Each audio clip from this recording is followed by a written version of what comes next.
Hey guys, what's up? This is Trenchy, back again to bring you another video.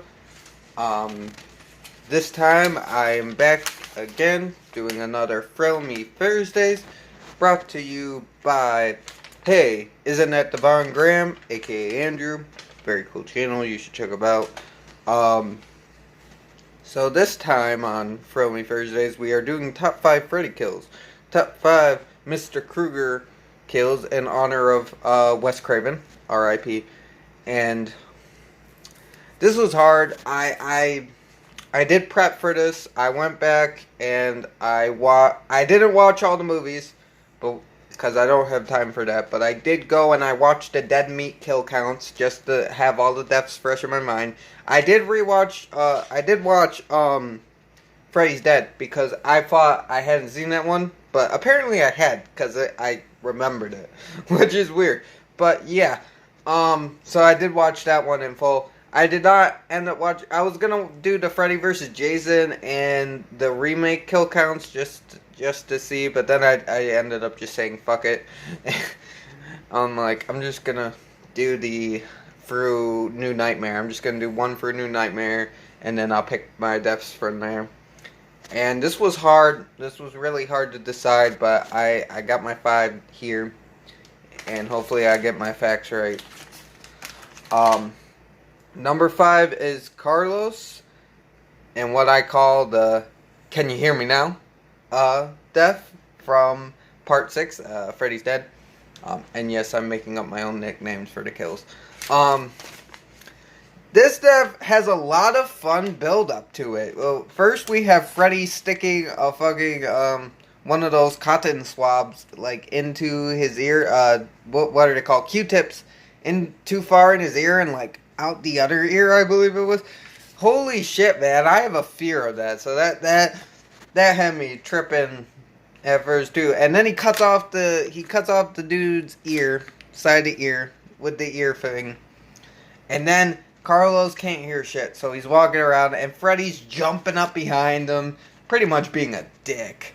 Just being a funny asshole.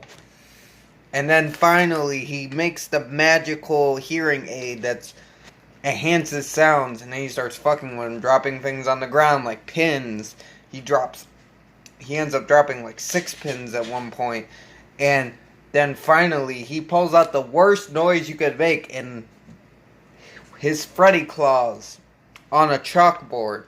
And Carlos can't take it, and his head explodes. It's awesome. Like I said, lots of fun build-up. It's very cheesy fun.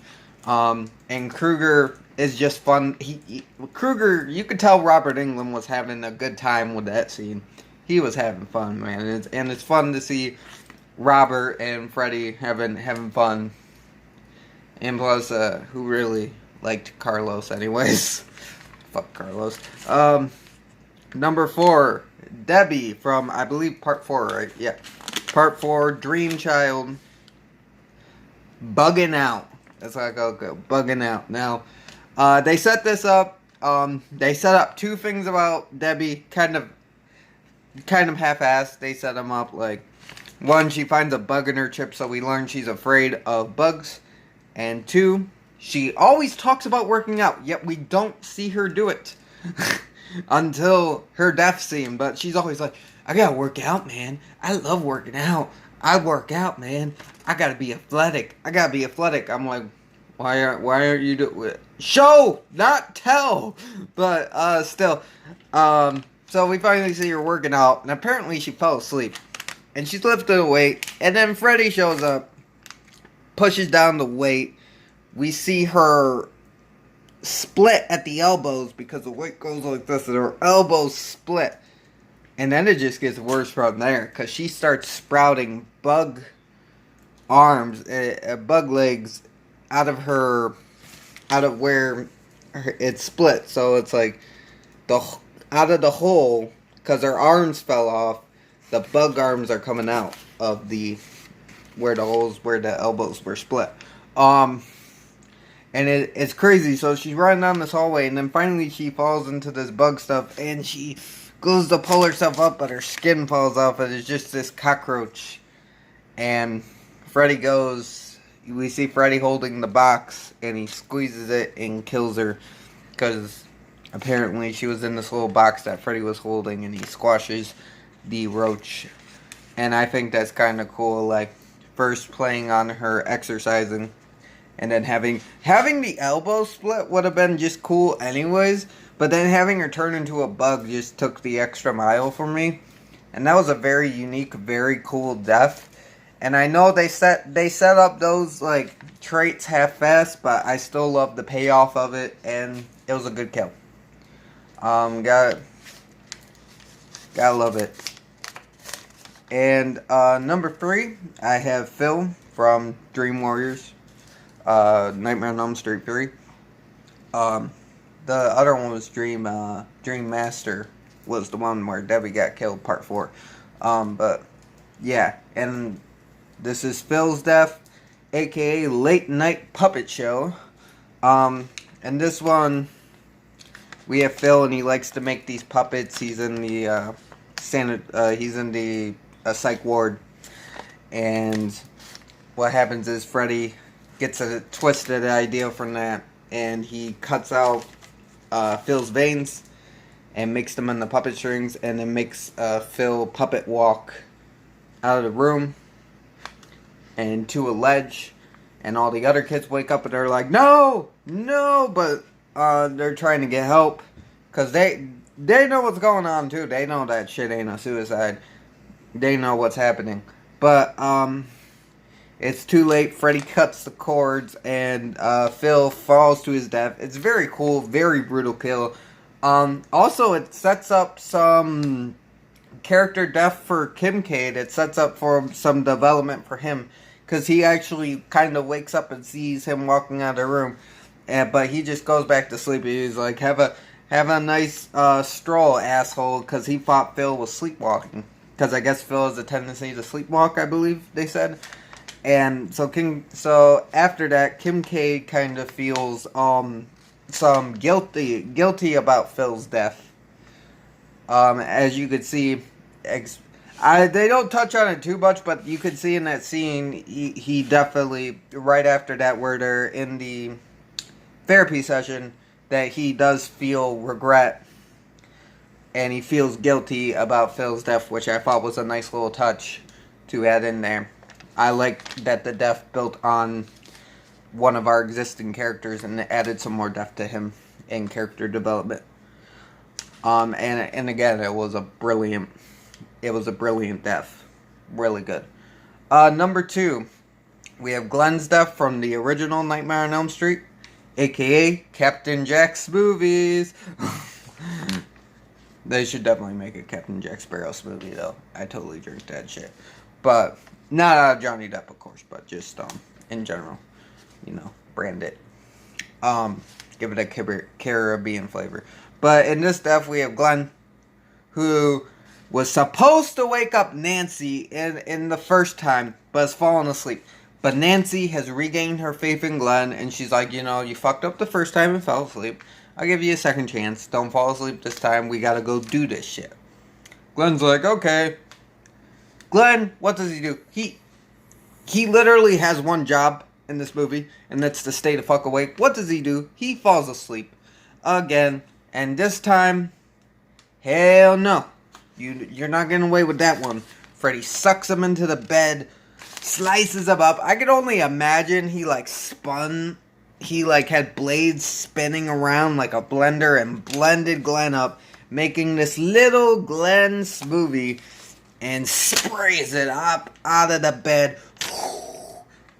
This is one of the most, like a geyser, goes on the roof. It's all over the place. A bloody mess. This is one of the most memorable deaths of the series. One of the most recognizable deaths of the series. It's brilliant. And it gave us Johnny Depp, and Johnny Depp's a genius. And so, yeah, this is one of the best deaths in the series. At my number 2, this is one of them.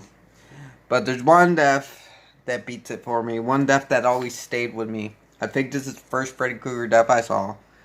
And That's because I don't think I stumbled upon this movie, then I had to rewatch it. This is the first Freddy Krueger movie I saw. This is the first death I saw in that movie. And it's brilliant. And it's Jennifer's death from Nightmare on Elm Street Dream Warriors. And it's called, I gave it the nickname Say Goodbye to Hollywood. You probably guess which death it's going to be. So what happens is you have Jennifer, an expiring actress, and she's trying to stay awake. She's watching TV, and she's watching an interview with this old lady, famous actress lady. She's talking to a late night host, and they're talking about acting. And all of a sudden, Freddy appears on the screen. He's like, I don't give a... Like, who gives a fuck about what you think? And, kills her. And the TV goes blank. He's like, and she's like, holy shit. So she walks up to the TV, which I guess I kind of think she's stupid on this because she knows about Freddy. If I didn't know about Freddy, fine. I'd probably walk up to the TV too. But she knew about Freddy, so I'm kind of like, don't walk up. Why are you walking up to the TV? You know. Didn't you just see that? You know what's going on. But no, she walks up to the TV.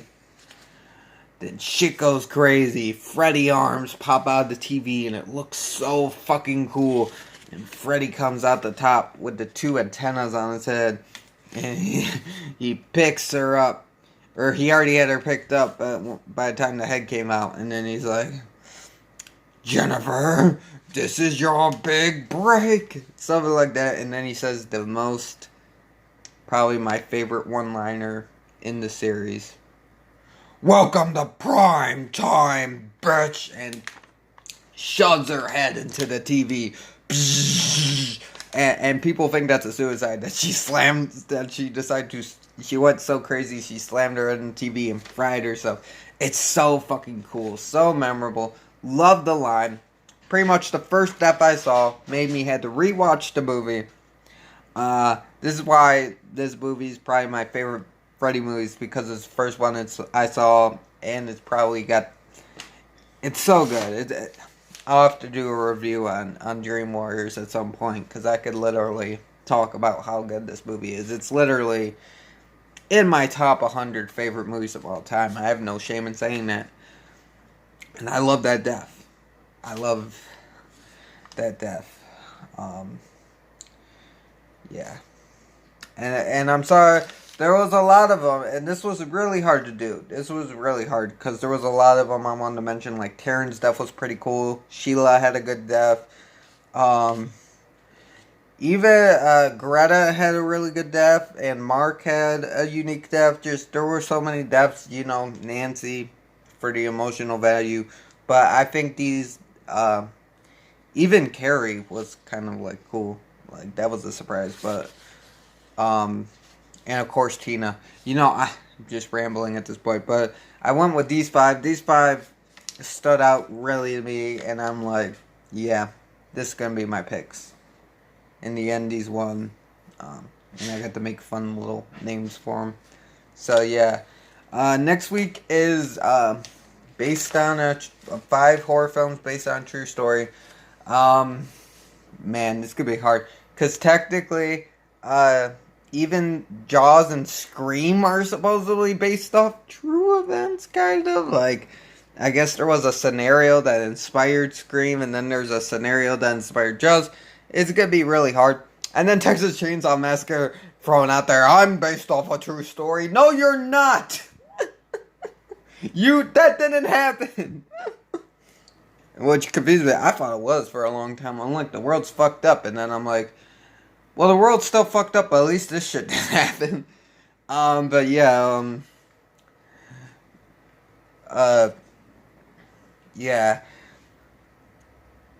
I will work on that. I will do the research. Maybe I can think of 5. I got a couple, so I think I'll be able to do it. But yeah, again, thank you for Andrew Hayes and Devon Graham for creating this challenge.